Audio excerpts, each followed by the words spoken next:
Goldilocks and no dancing bears! Wait a minute. Maybe they could be the dancing bears. Look. Papa, Mama, baby. Oh, hello, baby with the ears. No, there are no dancing bears and no Goldilocks. You just said, a young lady with golden looks. Yes, Rapunzel. But Rapunzel doesn't have any dancing bears. No, she's our first guest. Our first guest? Yes. Who's on second? That is the question. I can hardly wait. Lords and ladies, it's time to give a warm welcome to our first royal guest of the world. The only. The one and only Rapunzel!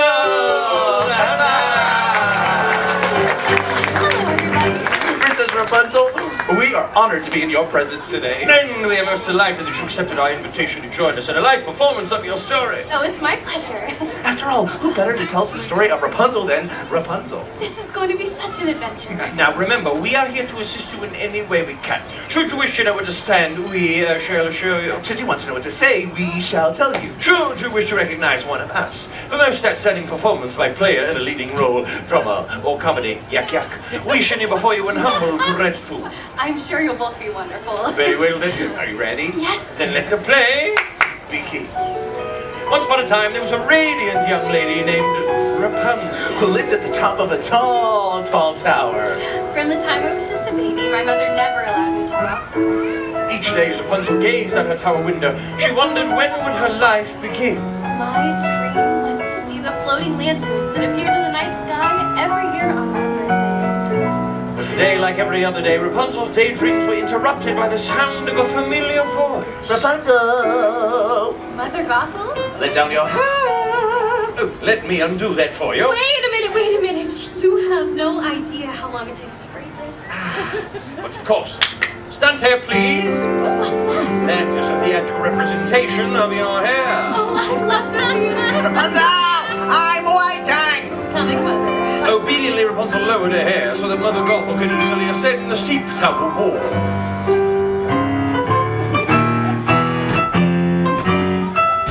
Apple dearie. Thank you. It should be noted by all in attendance that Mother Gothel was not Rapunzel's real mother. That's right, I was kidnapped by Mother Gothel when I was just a baby. And why was Rapunzel kidnapped? Mr. Jones? Because of her magic hair. Yes, which keeps Mother Gothel the fairest of them all. Rapunzel. Princess? Rapunzel, Mummy's feeling a bit run down. Why don't you let me brush your hair while Mr. Smythe sings your magic song? Whenever I sing the magic song, my hair began to shimmer and glow. And when it glowed, it kept Mother Gothel young. Special healing powers. Fine. As Gothel brushed the enchanted hair, the years melted away. Like sands through the hourglass, thus were the days of our lives.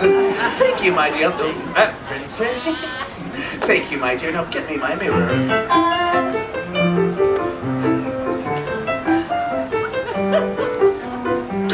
You know what I see? I see a strong, confident, beautiful young lady. Oh, look! You're here too!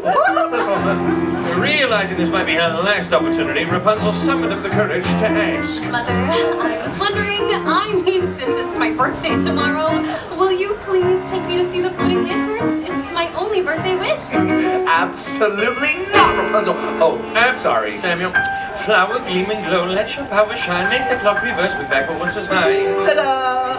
I told you the world is a dangerous place filled with ruffians and thugs, and that's why I keep you locked up in this beautiful town. Oh, sorry. Seriously? Sam, flower, glow, power shine, clock reverse, my thing. Poof!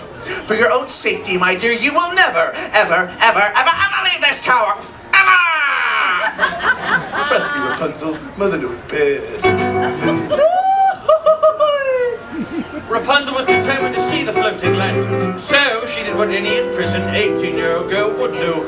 She packed up a frying pan and headed for the window. Looking down, Rapunzel spotted a young man climbing the tower. A stranger! As the young man hauled himself into her tower room. Lords and ladies, a hearty huzzah for Flynn Ryder! Quickly, Rapunzel did what any imprisoned 18-year-old girl who had just knocked out a climbing stranger would do. After that, she went through his belongings, found a royal crown, and hid it. Now surely I can convince him to take me to see the floating lanterns. What Rapunzel didn't know was that the crown was stolen. Flynn was a wanted man. Look, Blondie, there is no way that I will ever take you to see those floating... Okay.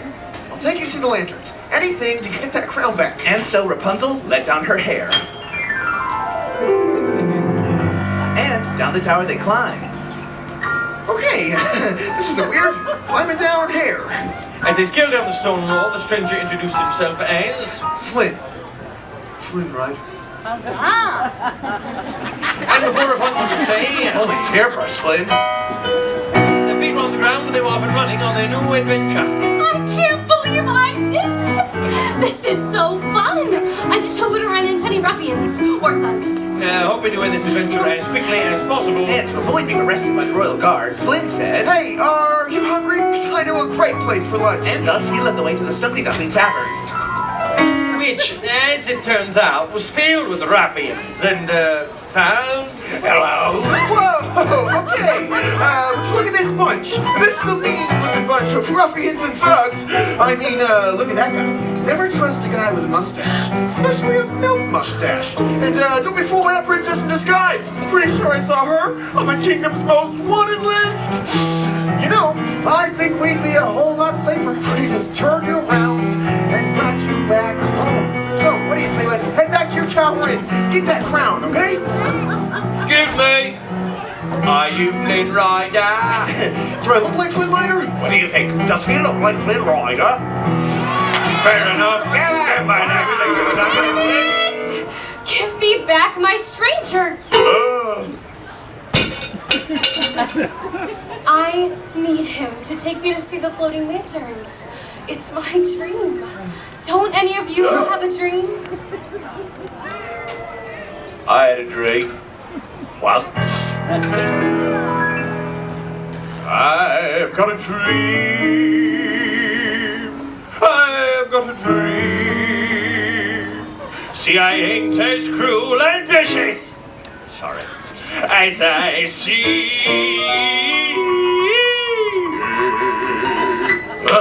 Thank you.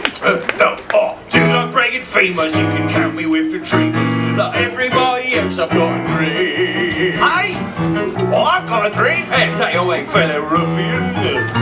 I've got scars and lumps and bruises. Oh, it's something here that oozes. And let's not even mention my complexion. But despite my extra toes and my goiter and my nose, I'd really like to take a love connection. He's got a dream. I've got a dream. She's got a dream. I just want to see the floating lanterns. And with every passing hour, she's so glad she left her tower.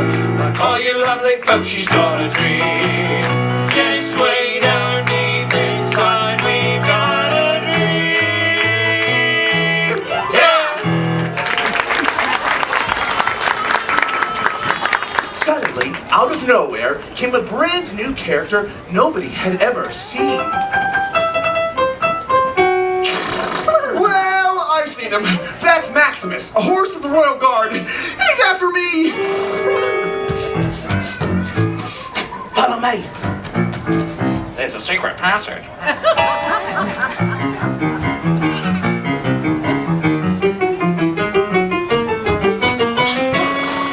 Run! They ran from Maximus through a twisting, turning cave. Until at last we broke out into the sunlight, only to realize... Look out! You were standing on the edge of a precipitous cliff. A towering reservoir on one side. A deep chasm on the other. Thinking quickly, Rapunzel tossed her hair across the chasm where it latched onto a wooden beam. Flynn, follow me. But it was too late, for Flynn was trapped, and Maximus was on him, sword drawn. Seriously?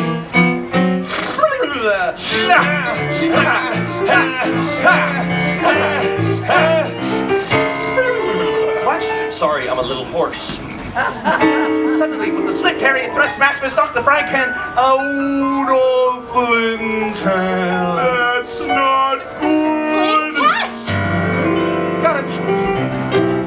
And thus, Flynn was able to follow Rapunzel to safety. Huzzah! However, the victory was short-lived, for Maximus kicked his hooves against the reservoir, gun-pile chicken, releasing a flood of water. Flynn and Rapunzel found themselves trapped in a cave, too dark to find their way out with the water level rising. I never should have left the tower. This is all my fault, Flynn. Eugene, What? when I realized real name is Eugene Fitzherbert. Someone might as well know. Well, I've got magic hair that glows when I sing. What? I've got magic hair that glows when I sing.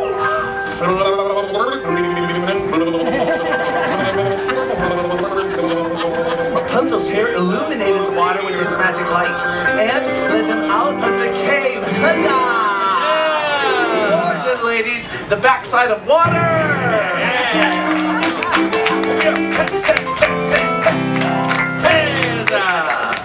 Once on dry land, Eugene kept his promise and took Rapunzel to see the floating lantern.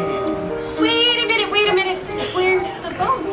What boat? Oh, we were in a boat. She's right, we were definitely in a boat. We don't have a boat. Oh, but it was so romantic. You can't leave that part out.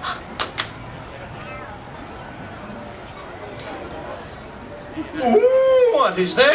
It's a theatrical representation of our boat! Oh, I love the theater. Sir Samuel. Every year on this day, the king and queen release lanterns in honor of their lost daughter. They're so beautiful. The sky filled with the lanterns warmed. I realized. I was falling in love. And at last I see the light, and it's like the fog has lifted.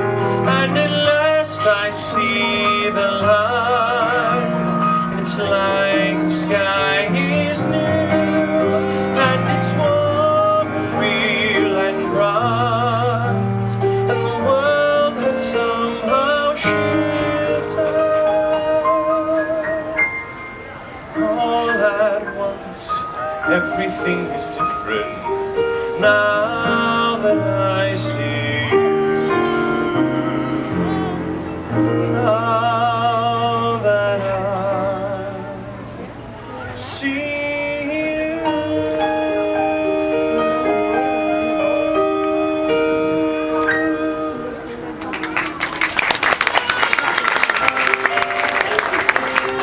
It's a symbol of the royal family, the king, the queen, the missing princess. The missing princess. The missing princess! Eugene, I have to go! And as quickly as she could, Rapunzel raced back to her tower. Rapunzel, where are you going? Rapunzel, where have you been? Out there, discovering who I really am. I'm the missing princess. Huzzah! Well, bravo, you figured it out. But you and your magic hair aren't going anywhere. You'll stay right here and keeping me the fairest of them all. Rapunzel! I discovered who you really And Eugene fell to the floor. He's dying! Well, that's the circle of life, my dear. Now, come along. Where are we going? Well, no one will ever find you again. We can't let him die! We can let him live and expose our secret. Please let me heal him and I'll go away with you forever. I promise. Knowing that Rapunzel never broke a promise, Mother Gothel agreed to allow her this final act of kindness. I can't let you do this. I can't let you die. But if you do this, then you will die. So, with his last bit of strength, Eugene grabbed Gothel's neckband, cut Rapunzel's hair. My golden hair suddenly lost its magic. Causing Mother Gothel to wither into a shrieking old hag. Thou cursed brat, seest what thou hast done.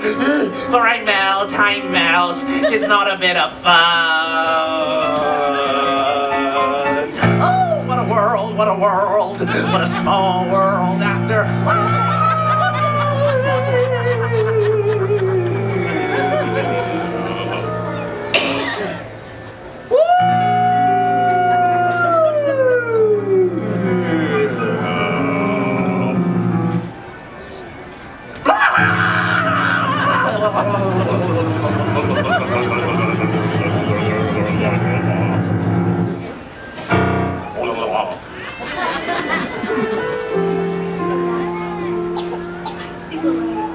Everything is different now that I see you. And with his last breath, Eugene uttered the words. You were my new dream. And you were mine. Rapunzel was heartbroken. Finding a dream, she had lost true love, and all that remained was a single tear. A tear fell upon his cheek, and it began to glow. You see, the same magic that was found in Rapunzel's hair was also present in this single teardrop. It's healing light. Flow through Eugene. Its strength for swirling through the tower room. With that light came new life and new love. Huzzah! We returned to the kingdom and revealed Rapunzel as the missing princess. And which white? The king. And the queen. My real mother and father welcomes me with open arms. And it wasn't long before Rapunzel married Eugene. And Eugene married Rapunzel. And we all lived. Happily All the ladies have a royal round of applause for Princess Rapunzel.